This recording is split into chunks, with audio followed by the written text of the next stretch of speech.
Let's turn it over to the basketball court really quickly, because Alabama has really turned into a powerhouse. I mean, this used to be a football school that you paid attention to basketball late January after the national championship's already done. But Nate Oates has built a powerhouse. They've been the #1 overall seed. Last year, they make a deep run. What are your expectations of this year's Alabama team with what they have coming back this season? Well, it's interesting because while most teams have started completely over, maybe have a couple of guys back, like UAB, who's in Birmingham, have a complete new roster, if you can imagine that. Right. Nobody literally on this team last year, which is amazing. Alabama had 5 returning, which is a ton in this day and time. Yep. So they got a great blend, I think, of 4 freshmen that have already played well. They've got the guys back like Aiden Holloway, LeBaron Philon, who's up for the Naismith Award. There he is right there with a finger roll. Houston Mallett is just getting gushed about by Nate Oates. Latrell Wrightsell, who's coming off that Achilles. They've got veteran big guards, and what wins in the NCAA still? Big veteran guards. And they've got enough talent inside. They've got enough transfers. I think it's going to be a good, strong year for Alabama and the SEC. But again, the SEC's loaded. It's the SEC, right? So you got Florida, you got Kentucky, Calipari's got 2 of the best freshmen Arkansas's ever had, they're saying. Right. Auburn's going to be better than people think. So it's going to be good. But Oates has done a great job. He continues to recruit at a Nick Saban-like level. Yes.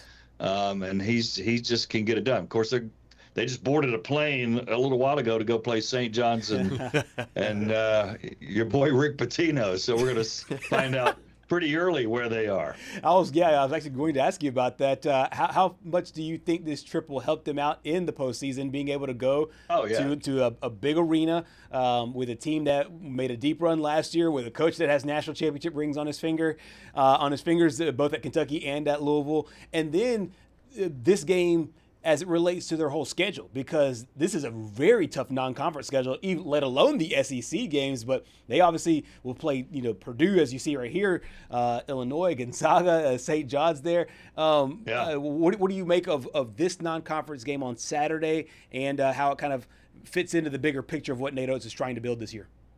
Well, it's going to be great because Pitino's done that in like a year or so, rebuilt his team. So on the road, Madison Square Garden, you hope guys don't hyperventilate and they play their game. It's going to be a very interesting take. It'll be a test for his team. He could sit there and grade papers. He's an analytics math nerd anyway, right? So he'll take a look at that. And then next Thursday, all they have is the #1 team in America. But they're coming here.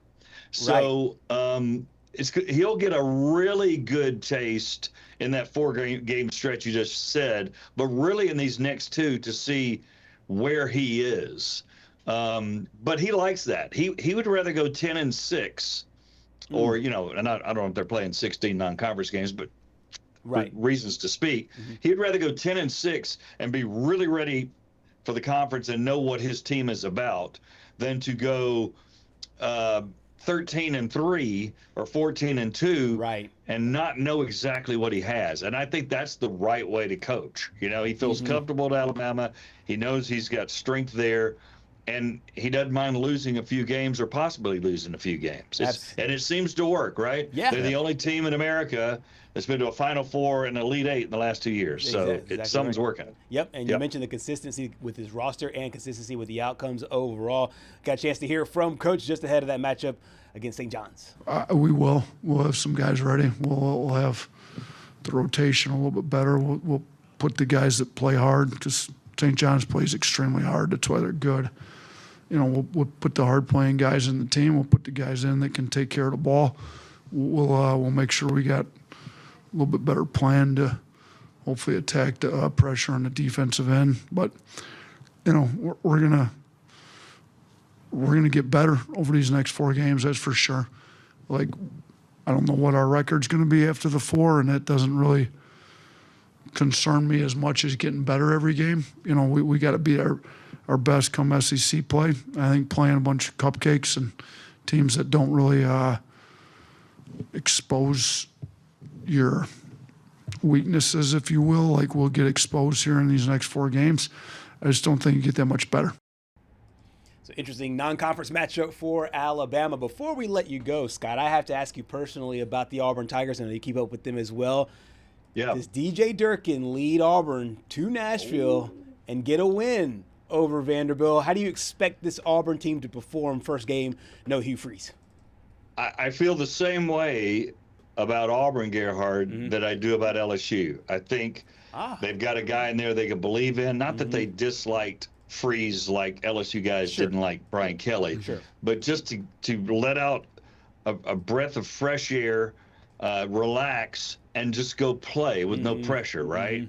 I think they're going to be dangerous. I think they're simplifying the offense. I think Derek Nix is the one voice that's going to be in the headset of Ashton Daniels or Jackson Arnold with what happens.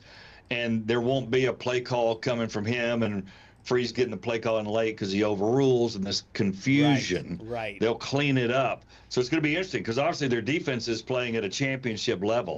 And they have players. Look, they got Singleton, they got Coleman at receiver, they've got Cobb. They should have Alston, but Freeze fumbled that too. They should have two really good backs. Offensive line's porous, but they can get the ball out. And if Daniels uses his legs or Arnold, and they can get the ball to Singleton and Coleman. And just a personal opinion again, I don't know if I've said it on here.